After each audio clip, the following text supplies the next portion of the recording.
هەر سەرکۆ سڵاوتان لێبێت بەیانیتان باش بێت بێگومان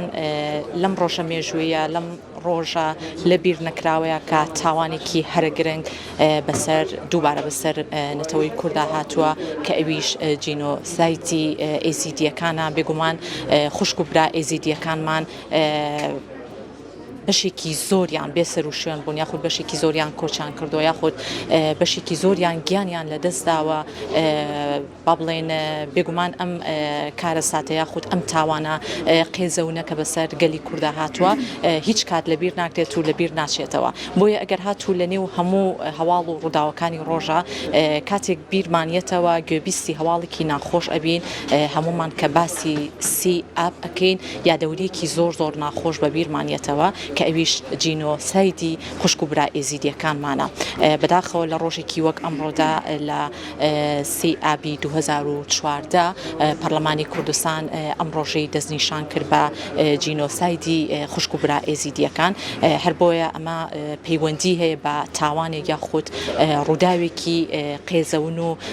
تراژیدیایەکی زۆر دڵتەزێن کە وەکو باسم کرد ژمارەیەکی یەکجار زۆر لە خوشک و برایانمان کوشران گیانیان لەدەستدا و بەشێکی زۆریان ڕفێنران هەر بۆیە تایبەت بەم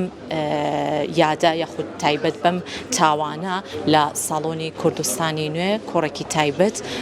بۆ جینۆسایدی خوشک و برا ئێزیدیەکانمان بەڕێوە دەچێت بە ئامادەبوونی ژمارەیەکی زۆر لە لەو میوانانی کە ئەمڕۆ بانگێش کراون بۆ ساڵۆنی کوردستانی نوێ لێرە قسە و باسی زیاتر لەسەر تەواوی ئەو بابەتاناکرێ یاخود ئەو هەوڵ و ئەو هەنگاوە نوێیانەی کە نراوە بۆ ئەوەی چیتر ئەم تراژیدیایە دووبارە نەبێتەوە و لێرەوە سەری ڕێزدا ئەنەوێنین بۆ سەرجەم ئەو شەیدانن کە بەهۆی ئەم تاوانەوە گیانیان لەدەستدا هەر بۆ ئەم یادە میوانێکی زۆر بەڕێز لەم بەشی پرۆگرام لەگەڵمانایە کاک حاکم قاسم عوسمان کا بەڕێزیان وکو کەسایەتێکی دیاری ئێزیدی بانگشتی لای خۆمانیەکەین کاک حاکم ئەگەر جەنابەت ئەرکێشی سپاس بۆ ئامادەبوونت بەخێر هاتی زۆر سپاس سڵاوت لێبێت و ئەم کاتت باش بێت سەرەتا سەری ڕێزدا ئەنەوێنین بۆ سەرجەم ئەو شەیدانای کە بەهۆی ئەم یادە یاخود بۆی ئەم تاوانە قێزەونەوە گیانیان لەدەستا و شەهید بوون پەیامی ئێوە چییە لەم ڕۆژەیە ئەتانەوێت چی بخەنە ڕوو بۆ خوشک و برا ئێزیدیەکان پێشەکی سوپاس بۆ کەنالی جنابتان و ئەرکێشان و بۆ ئەم بەڕێزانەی کە هاتوون ئێرە و سەری ڕێز ئەنوێنین و بەژنمانە کوێرین بەرەمبەر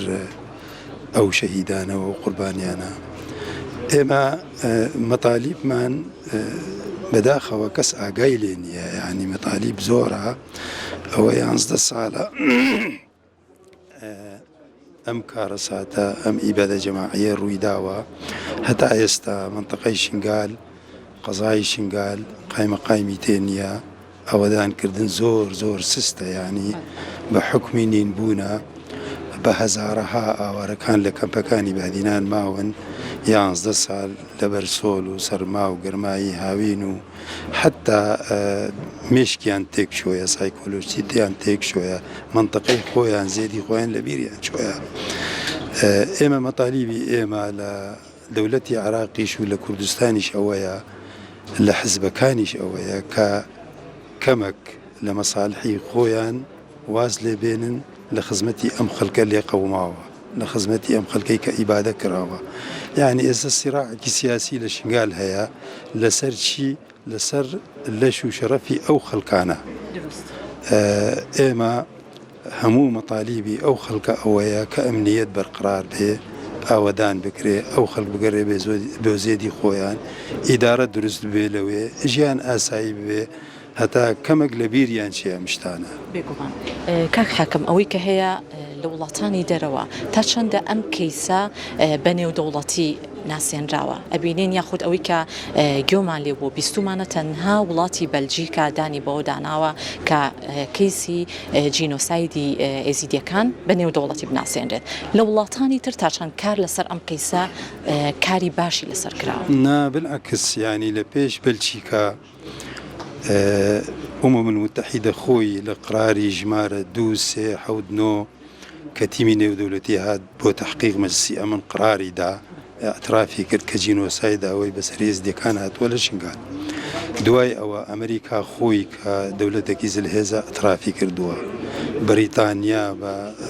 ڕێگای بەرلەمانی خۆیان و حکوومەتی خۆیان اعترافیان کردووە، فەرەنسا جەمعیە الوەتەنی الفرەنسی اعترافی کردووە، ئەرمینیا اعترافی کردووە، یعنی 16 دەوڵەت و ناوەندی نێودەوڵەتی مهم اعترافیان کردووە، لە نێویانە بەلجیکایە. زۆر باشە کەواتە ئەمە پرسیارێک ئێنێتە پێشەوە تا چەندە حکوومەتی عێراق و حکوومەتی هەرێمی کوردستان لەم نێوەندەیە کاری زیاتر ئەکەن بۆ خوشک و برای ئێزیدیەکانمان، ئەوانەی کە بێسەر و شوێن بوون، ئەوانەی کۆچیان کردووە،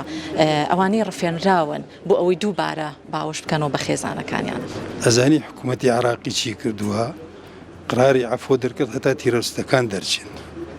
تازە بە تازە پێش چەند ڕۆژێکە مەشەدانی ئەلێ ئێمە داوای لێبردن لە کچوژینی ئێزدیەکەین کە کەوتونە دەستی داعش و ئێمە نەمانتوانێت پارێزگاری لێیان بکەین. بەڕاستی دەوڵەتی عراقی زۆر مقەسەرە. کوردستانیش با بە حقیقت بلێم ئەوەی ڕازیە ڕازی بێ، ڕازیش نییە با لە من تووڕە ببێ، لە ئاستی مەطلوب نینە، نەک بۆ کەیسی شنگال، نەک بۆ کەیسەکانی تری کوردستان هەڵەبجا و ئەنفال و فەیلەکان و بەرزانیەکان. هەتا ئێستا ئێمە چەند ناوەندێکی لێکۆلینمان نینە کە بە درێژایی کات ئیش لەسەر ئەمە بکە. ساڵی پار من لە ئەلمانیا بووم، لە بەردەمی بەرلەمانی ئەلمانی جوولەکان تشتێکیان کردووە مەنەسەیەکی ئەلکترۆنیە، بە هەموو زمانە زیندوونەکان کلیکێکی لێ بدەی بۆ هۆلۆکۆست دووبارەکە، هەچی بڕۆ ناو بەرلەمانیش لەوەیەوە ئەڕۆ. هەتا ئێستا ئێمە بەس لە موناسەباتە کە 3 دێت وەرە حاکم قاسم قسە بکە، خۆی فایدەی ئەوە نییە. ئەگەر ئێمە لێکۆلینەوەیەکی بەردەواممان نەبێ فایدە چییە؟ دواوتەی بەڕێستان وەڵی دواوتەی من دوێنێش لەگەڵ کەناڵەکە ڕجای ئێمە نەکگوتەی ئێمە لە حکوومەتی عراق و لە حکوومەتی کوردستان و لە حزبەکان ئەوەیە تۆزێک بەرژەوەندی خۆیان دابەزێنن لەسەر لەش و شەرەفی ئەم خەڵکانە سیراع و کۆمکردنی دەنگەکان و ئەو شتانە بە شنگال نەکەن. زۆر سپاس بۆتەکانت بە خێراتی کاک حاکەم. سپاس هەرکرد کێشە بەخێر بێ. زۆر سپاس ببورن.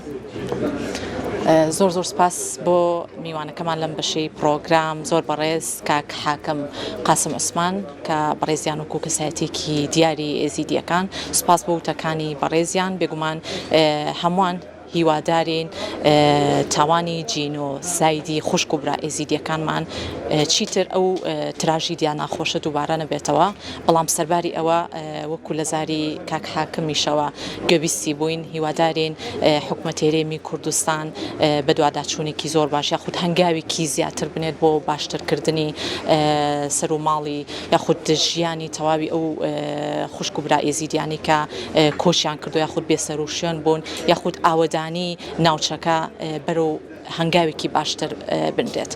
دووبارە سەری ڕێزدا ئەنوێنین بۆ شەهیدانی